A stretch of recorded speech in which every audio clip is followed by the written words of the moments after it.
un profesor y clases de historia.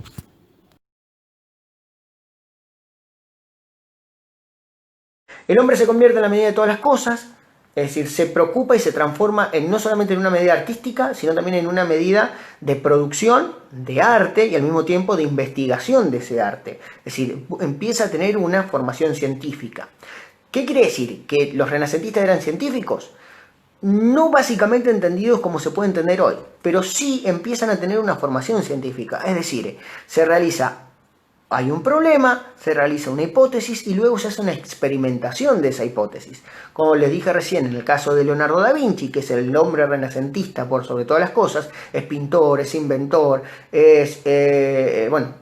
estudia biología, crea armas de guerra, crea trajes para estar en el fondo de los lagos, bueno, etc. Es decir, es la búsqueda del conocimiento y al mismo tiempo es todo. Además de pintor, también es inventor, es escritor, bueno, etc. Es todo. Ese hombre renacentista tiene que ser todo, tiene que encontrar el conocimiento. El conocimiento es muy amplio para poder centralizarse o especializarse en una sola cosa. Tiene que conocer de todo. Es decir, ese afán por conocer, por desarrollar conocimiento, también parte de esa cuestión científica.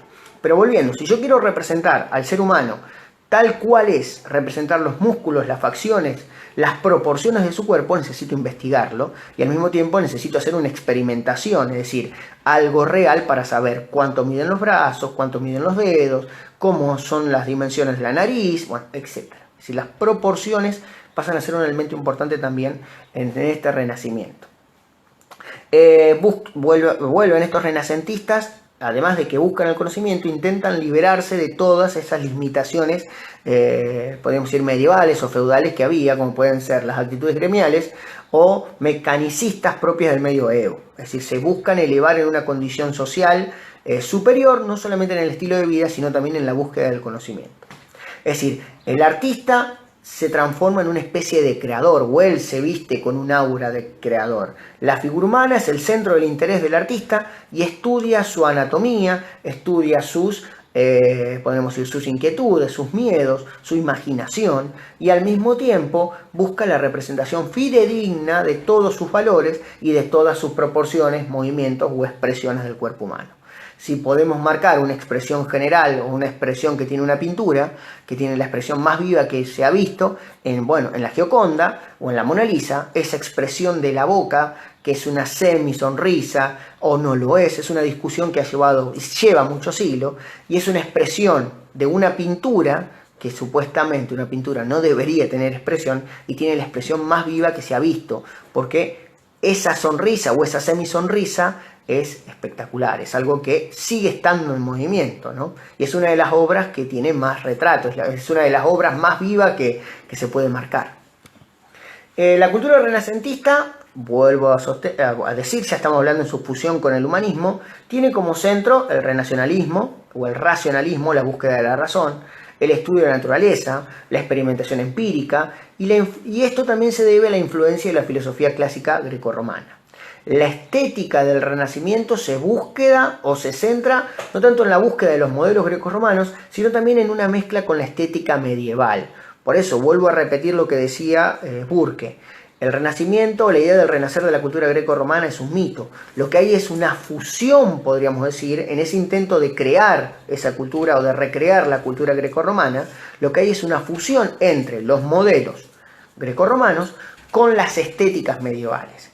Obviamente que se genera un arte completamente nuevo porque en esa fusión surgen nuevas formas de interpretación, la búsqueda del racionalismo, la investigación empírica o el estudio y la necesidad de representar de manera fidedigna el cuerpo humano y la naturaleza hacen que la estética medieval mute hasta este nuevo estilo de arte tardío medieval, como lo llamamos.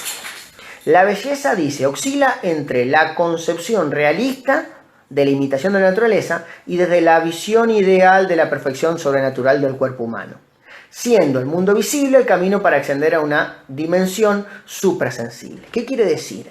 Que la búsqueda de imitar la naturaleza y el cuerpo humano tal cual es presenta este grado de belleza que yo le decía hace un momento, que si bien es una interpretación idílica, podríamos decir, o una interpretación ideal de lo que puede ser la belleza. Obviamente que buscamos la representación fidedigna del hombre, pero obviamente en esa búsqueda, en ese intento de representación, hay un proceso de embellecimiento en algunos casos, o hay un proceso de creación artística, como le decía, la sonrisa o esa semisonrisa, que le hace cada autor. Por eso hay una fusión entre la estética renacentista, podríamos decir, o greco medieval, que buscaba la representación del cuerpo humano, y por el otro lado, ese ideal de la perfección sobrenatural. Un ejemplo, en la escultura, la que se llama la belleza griega o el perfil romano, esa construcción de los rostros, de la nariz larga, es un ideal de belleza, o del cuerpo marcado, con los músculos bien desarrollados, con los abdominales bien desarrollados, las piernas muy marcadas de músculos, o evidenciando bien los músculos de las piernas. Es una manera ideal que tenían los grecos romanos de evidenciar cómo era el cuerpo humano para ellos.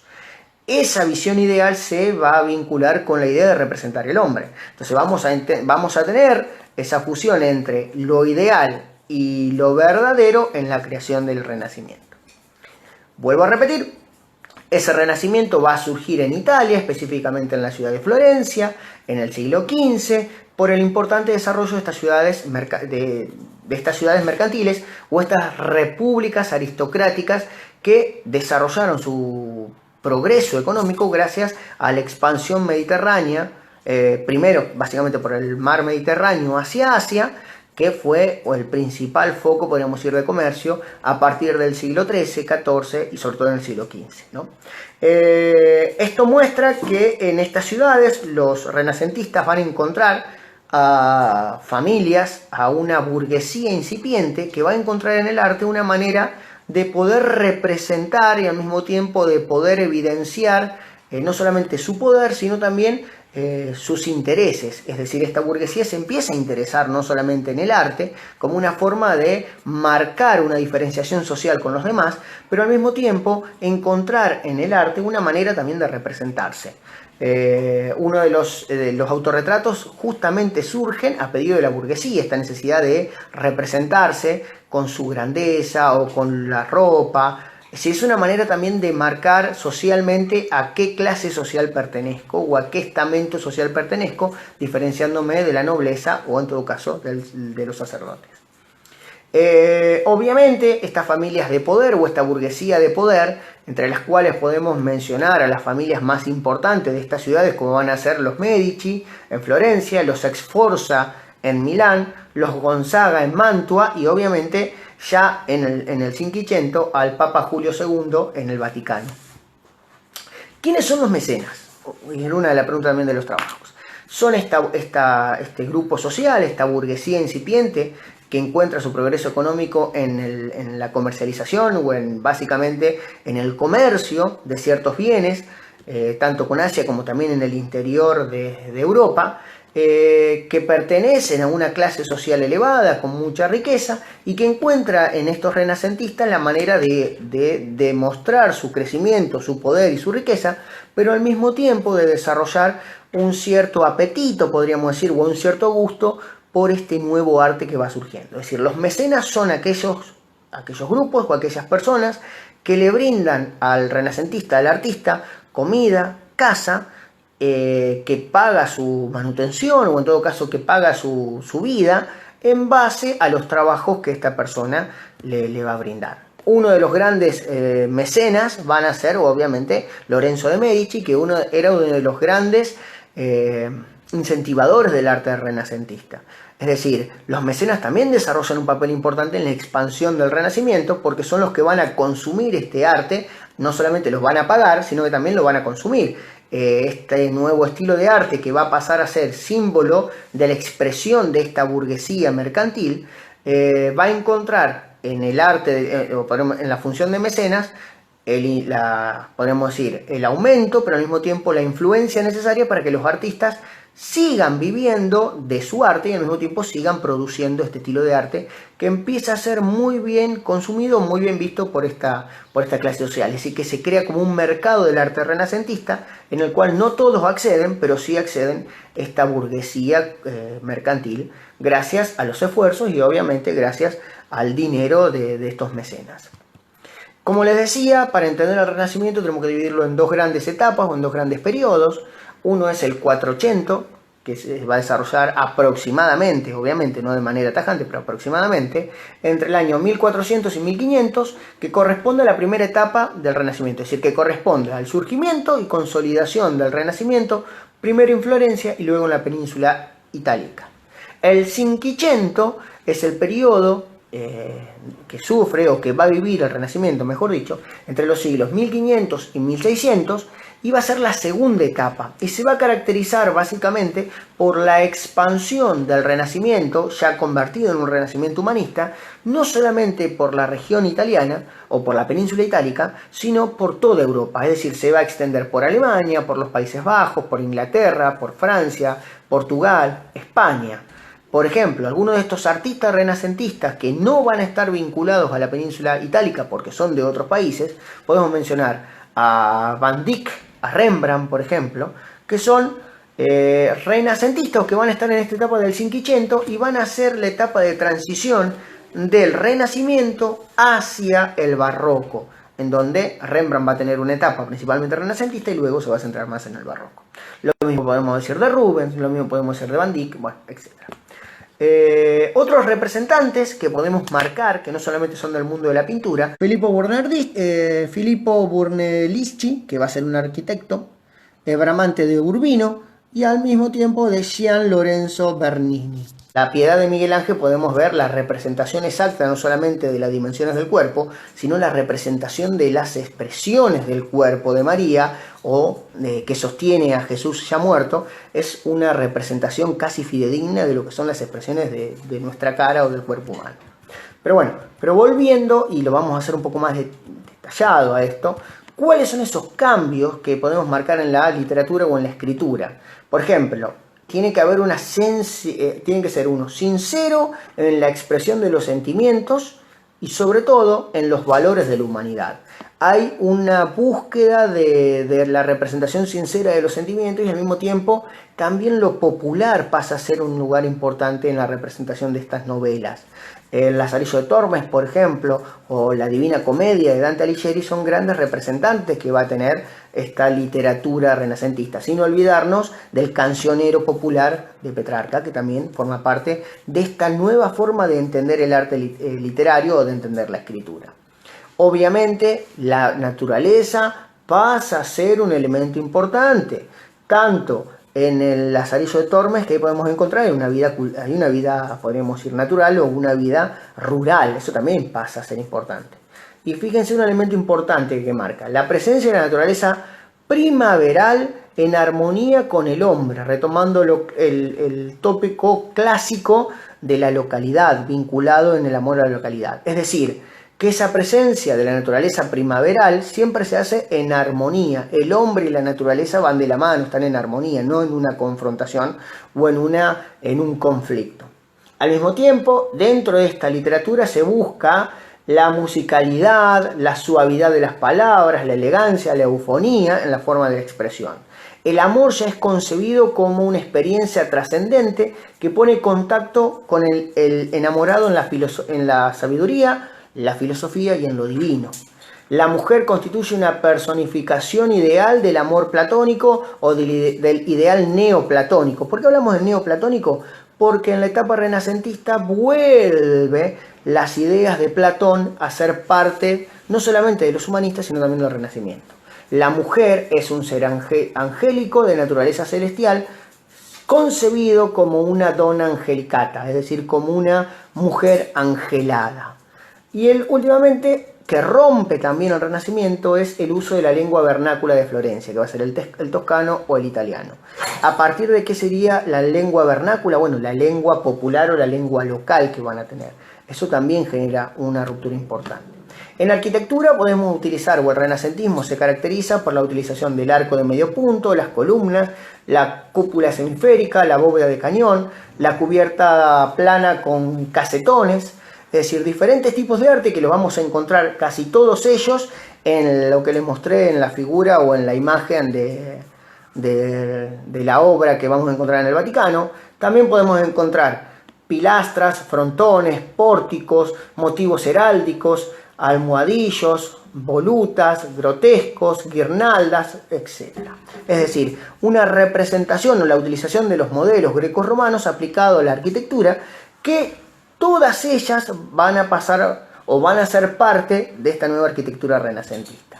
En la pintura podemos decir que se van introduciendo de manera paulatina, pero irreversible, los temas a pintar, las formas de pintar, los colores utilizados. Es decir, la búsqueda de la perspectiva, de las proporciones, del naturalismo, la búsqueda de un volumen tridimensional de la figura. La podemos ver en la figura, en la obra de Leonardo da Vinci, en la Virgen, el Niño Jesús y Santa Ana, en donde como los cuerpos están en tercera dimensión, como sobresalen del cuadro. Eso es una característica también del Renacimiento. Si uno mira lo que va a ser el arte o lo que fue el arte gótico, lo vamos a encontrar de que no hay tres dimensiones, sino que es una visión prácticamente aplastada, es decir, no sobresalen las figuras, sino que están fusionadas a la pared, como si fuera un dibujo nada más. La expresividad también es un elemento importante que le va a agregar este Renacimiento. En el 480 podemos decir es donde se producen todas o donde se recogen estas novedades y de a poco se lo van introduciendo en la pintura. Se adapta a una mentalidad humanista y al mismo tiempo se empieza a expandir por los estados italianos. Es decir, las obras empiezan a tener como temática la mitología. ¿Qué mitología? Greco-romana. Por eso mismo cuando empezamos el video, el nacimiento de Venus es una diosa de la mitología romana que es resignificada en la etapa del contexto de este arte estilo medieval o de tardío medieval. Se utiliza la alegoría, el retrato o el autorretrato. Otra vez la perspectiva pasa a ser un elemento importante, la reflexión, la búsqueda del espacio, la utilización de la ilusión del espacio tridimensional, la figura y la representación fidedigna del cuerpo humano, de las proporciones del cuerpo humano, bueno, etc., ¿no? Y aparece otra cosa importante que es la naturaleza retratadas con los fondos de la composición, en el cual esa naturaleza retratada tal cual la ve el artista, la desnudez pasa a ser un elemento no de vergüenza, sino también de una expresión de ese naturalismo. Por eso en el nacimiento de Venus, si bien no se ve nada, no hay una representación, digamos, de la desnudez, sí están desnudos y esa desnudez no incomoda. ¿Por qué no incomoda? Porque es la representación de la naturaleza. Es la naturaleza de fondo y al mismo tiempo la naturaleza del cuerpo humano. La desnudez es lo más natural que tiene el cuerpo humano. Los pintores más destacados en Florencia van a ser, por ejemplo, Angelico, Musayo, Benzolo Gozzi, Piero della Francesca, Filippo Lupi, Paolo Uccello, Puragino, Andrea Mantegna, que va a estar en Venecia, por ejemplo, y Giovanni Vinini también en Venecia. Por encima de todos estos vamos a encontrar a Sandro Botticelli, que es uno de los grandes autores de las analogías o de las Madonas, es decir, de las mujeres angeladas y al mismo tiempo de muchos asuntos mitológicos. Básicamente el Renacimiento tiene un estilo dulce, muy atenuado a la belleza de la mujer, a la sensibilidad de la mujer.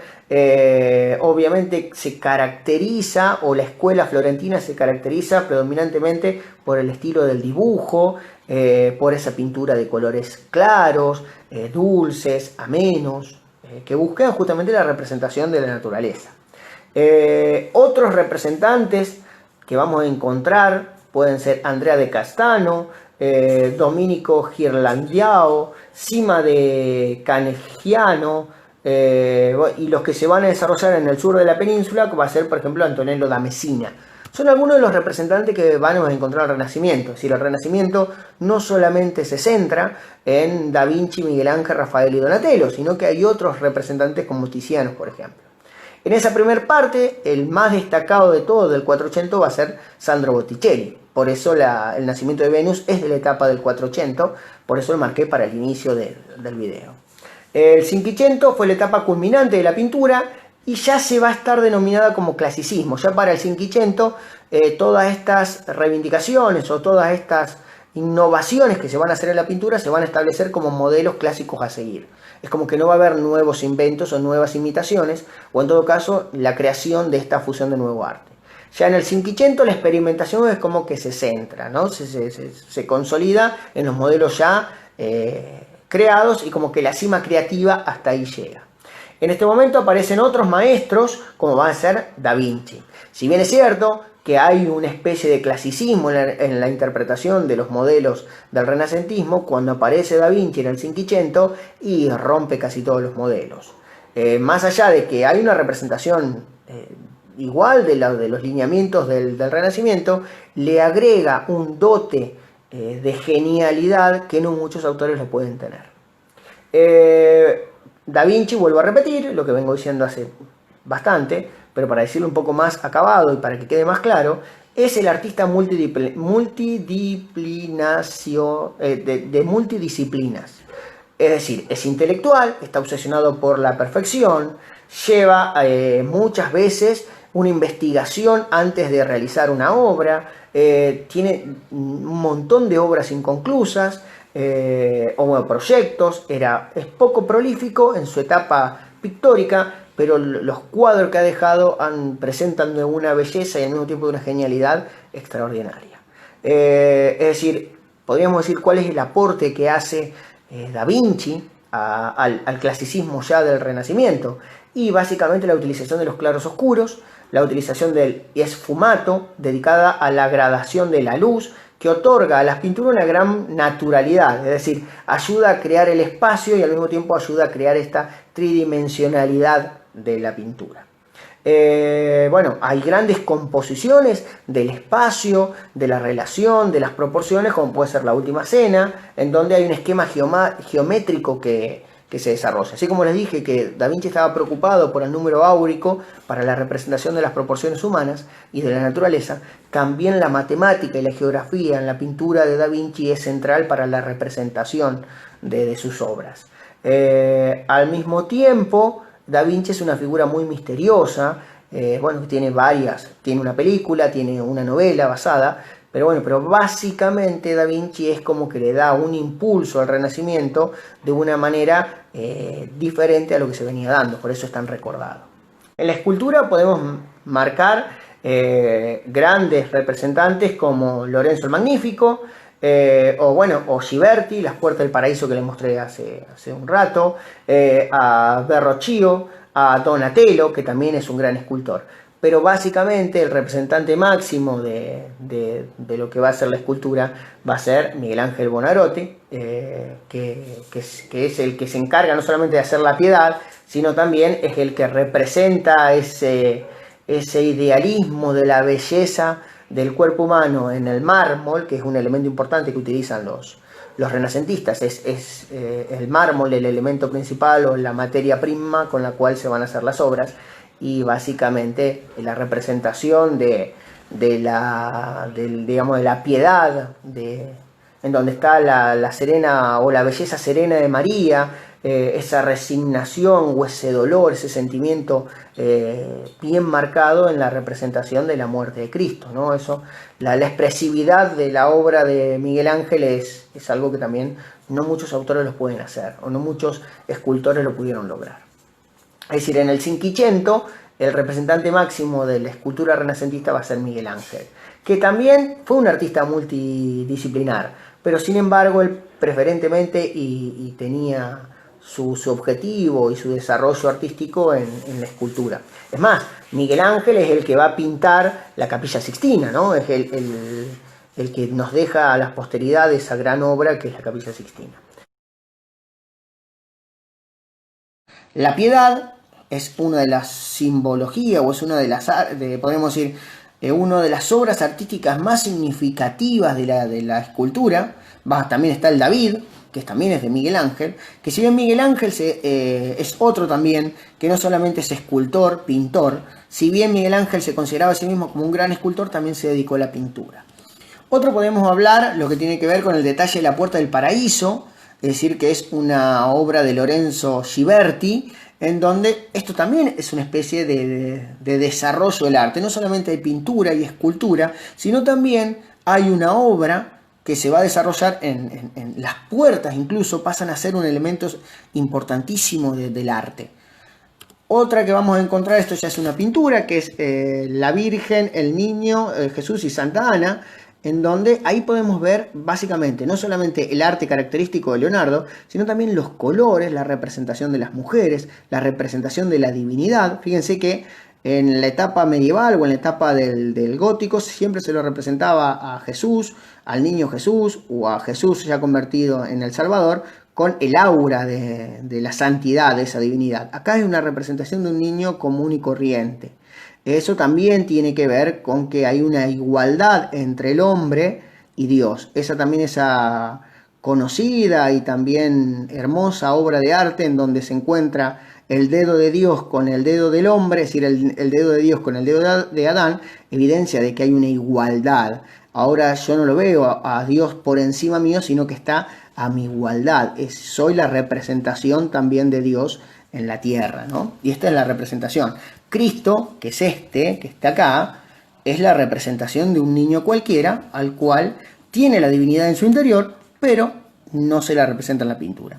Al mismo tiempo, la representación de la naturaleza que vamos a ver, los colores claros que van a utilizar, la representación del tema de la mujer, que durante el humanismo pasa a ser importante y el Renacimiento también, ocupa un lugar importante, una resignificación de las mujeres en esta etapa, la representación de la naturaleza, la diferencia entre el lado izquierdo y el lado derecho, que representa uno al masculino y el otro al femenino. Bueno, hay toda una representación simbólica que tiene el Renacimiento que genera rupturas artísticas con la etapa medieval, podríamos decir. Bueno, y acá tenemos, desde el punto de vista arquitectónico, lo que es la Basílica de San Pedro, que es una obra de Bramante y también de Miguel Ángel, donde vamos a ver las cúpulas, las columnas, es decir, la representación, todos símbolos de los modelos grecorromanos, que también la arquitectura desarrolla un papel muy importante en este proceso de renacimiento.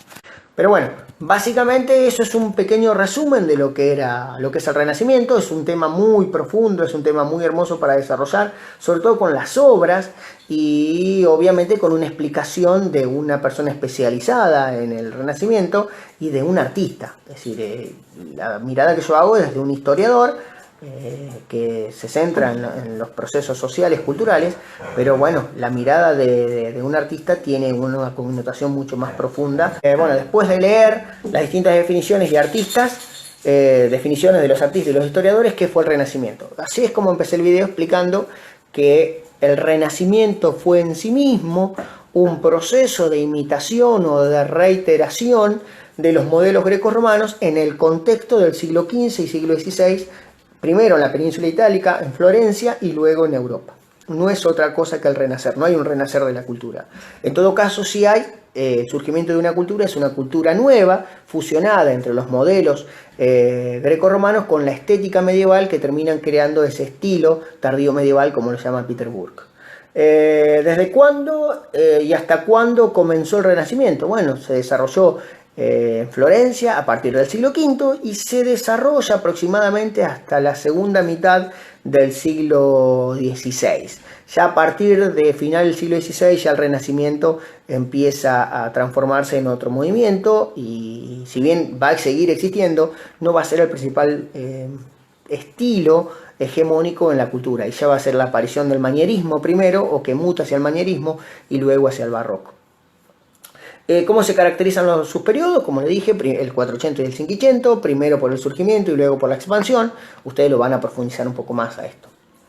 ¿Quiénes eran los mecenas? También lo expliqué, que eran grupos o era una burguesía mercantil acaudalada, interesada en este nuevo arte, que lo encuentra como un mecanismo de poder evidenciar y al mismo tiempo de poder marcar sus diferencias sociales con el resto de la sociedad. ¿Cuáles son los artistas más importantes del Renacimiento? Depende en qué periodo. Yo les hablé en el 400 que Sandro Botticelli es el que más se desarrolla, y en el 500 sin duda es Leonardo da Vinci. En la escultura, en el 500 va a ser, como le dije, Miguel Ángel. En la arquitectura podemos hablar de Vasari, pero también podemos hablar de de otros autores. Y luego tendrían que elegir uno de ellos, uno de los autores, ya sea Leonardo, Tiziano, Rafael o el quien quieran ustedes, y hacer una pequeña biografía. Así que bueno, espero que les sirva el video.